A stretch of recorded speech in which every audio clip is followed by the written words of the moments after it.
Hello everyone, thank you so much for joining me back on my channel, Hierarchy of Reads. My name is Tiffany and today I am here to share something a little bit different, which you might have guessed from the title of this video.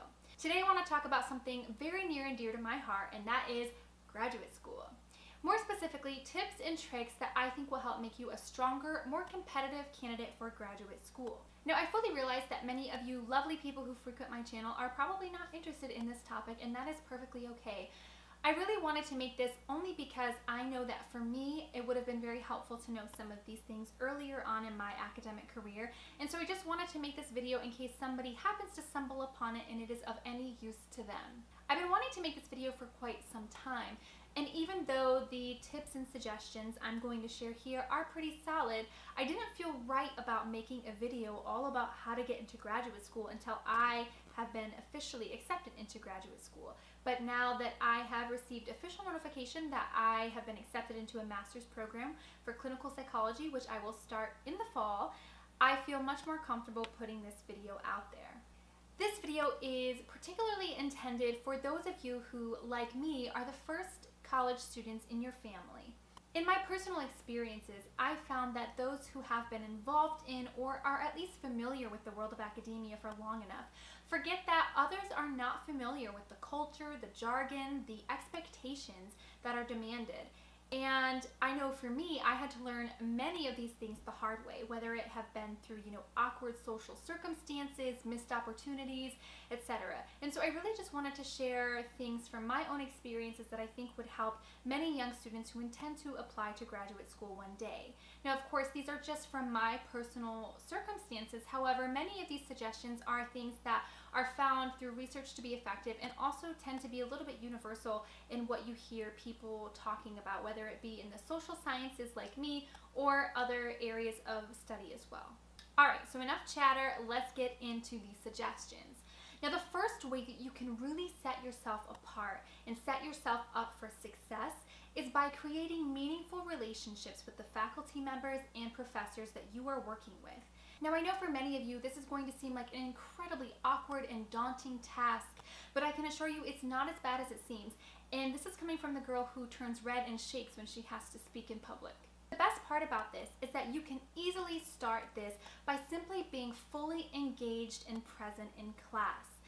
What I mean by this is listening to your full capacity, taking notes, speaking up when it's appropriate to do so, asking solid questions, questions that suggest that you are engaging very heavily and intellectually with the material. Pushing this even further by talking with the professor after class or going to see them during their office hours is even better.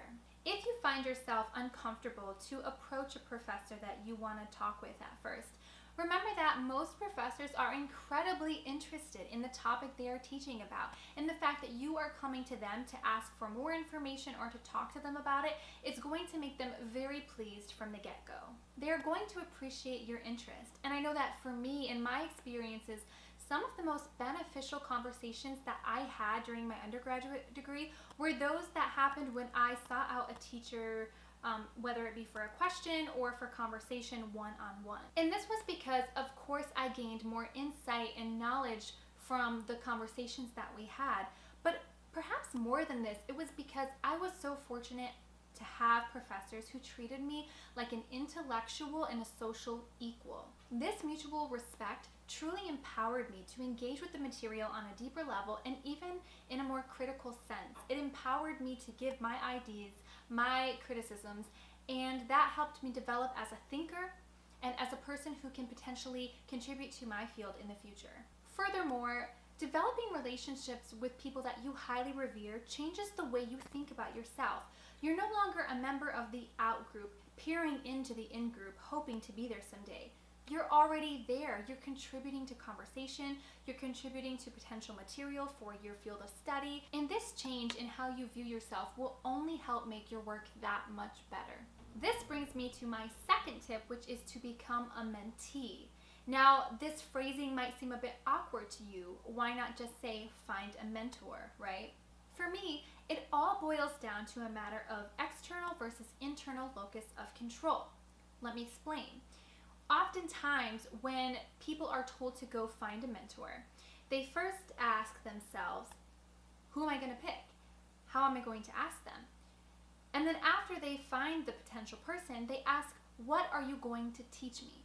But this is putting the responsibility on the other person, on the person you want to be your mentor. The typical idea is that once found, the mentor becomes responsible for the professional and intellectual development of the mentee. But I don't think this is a good way to think about the relationship.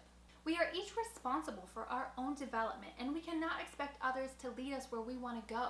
That's where the creation of meaningful relationships helps us out even more, because we no longer have to go out and find somebody specifically for the task of being our mentor and have that awkward conversation. Now they slowly start to become that.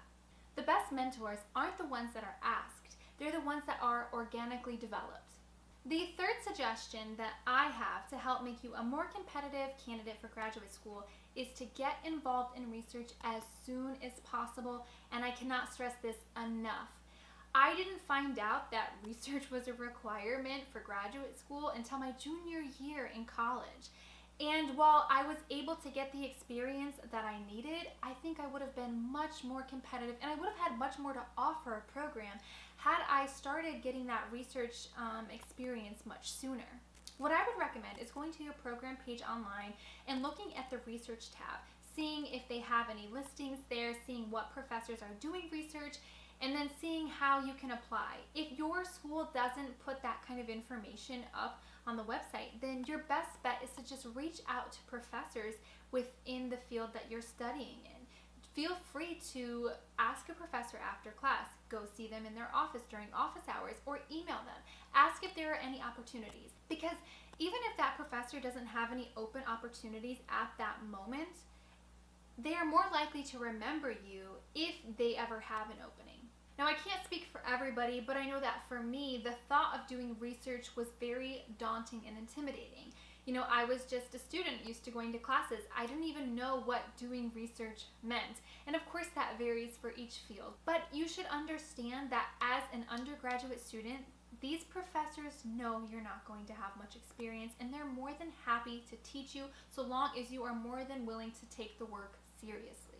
Beyond just looking good on a graduate application, these skills are going to help you in so many ways. They're going to help you in your own research, be it for other classes, if you have to write an undergraduate thesis for an honors college, if you want to do your own research for your own research.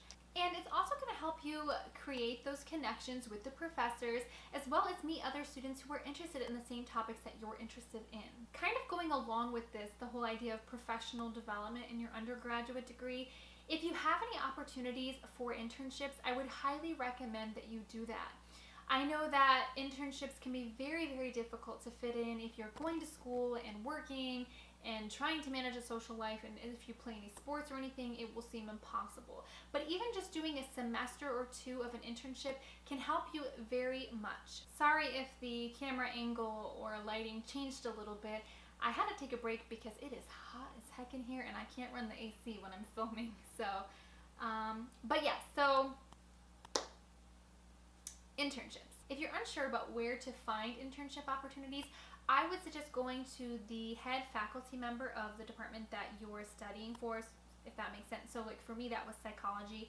I went to the head faculty member of the psychology department and see if they can point you in the right direction, whether it be through internships that are already established or perhaps they know about something in the community. Another suggestion that I would recommend is signing up for your department's emailing list. So again, for me, that was the psychology emailing list.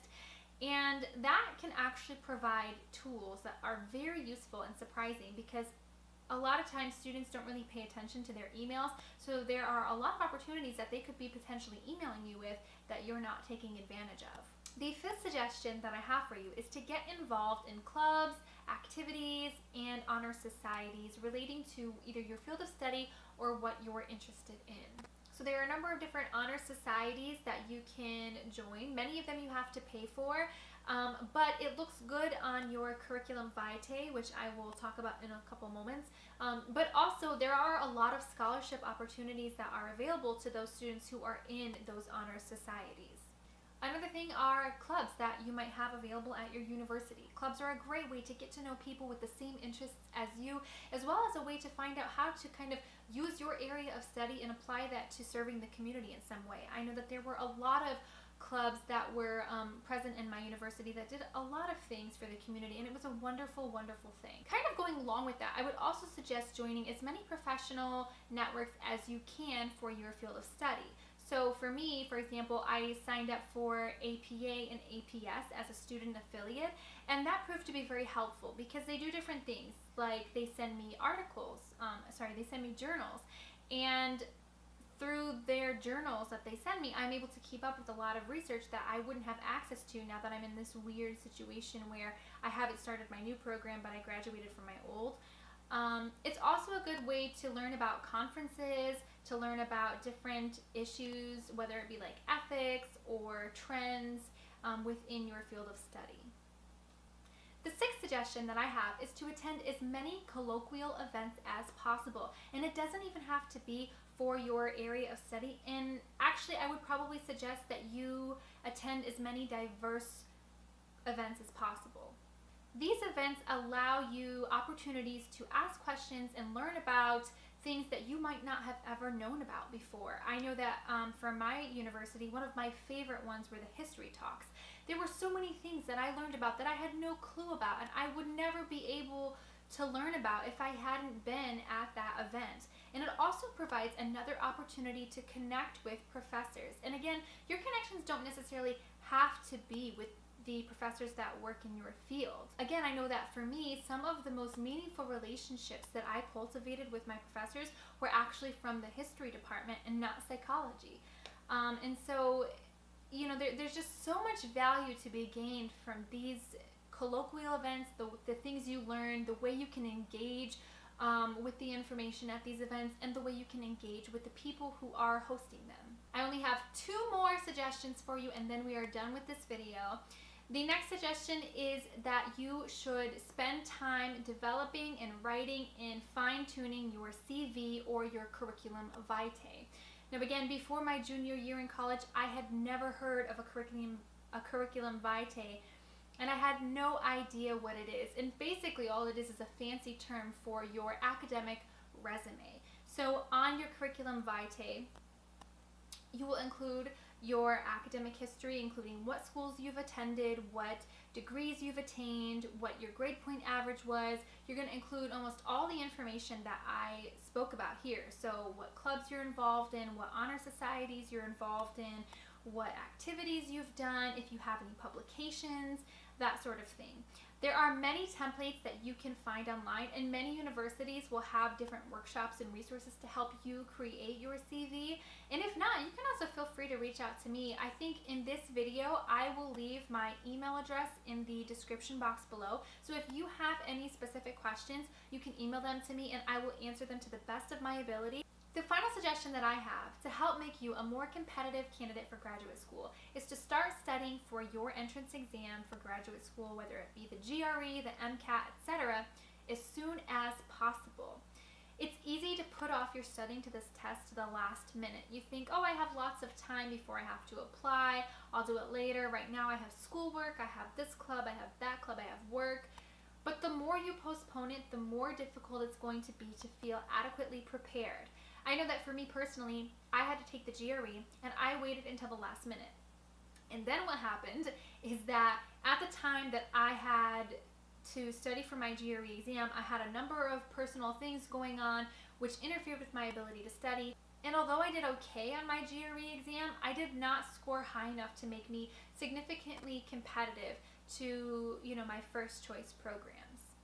It's not that these exams are impossible, it's not that they're even super difficult, but you definitely have to be prepared. So yes, just don't underestimate the level of preparation you will need to do well on your entrance exam. So those are all the tips that I have for you today. This was not intended to be an exhaustive list at all, but just kind of some of the ones that I think are overlooked sometimes or maybe unknown to students until kind of later into their college years. I hope that you enjoyed these or found them to be useful to you in some way. If you have any questions, feel free to email me in the email that I will link down below in the description box. And yes, I look forward to seeing you in my next video, which will be much more bookish than this. But until then, be well.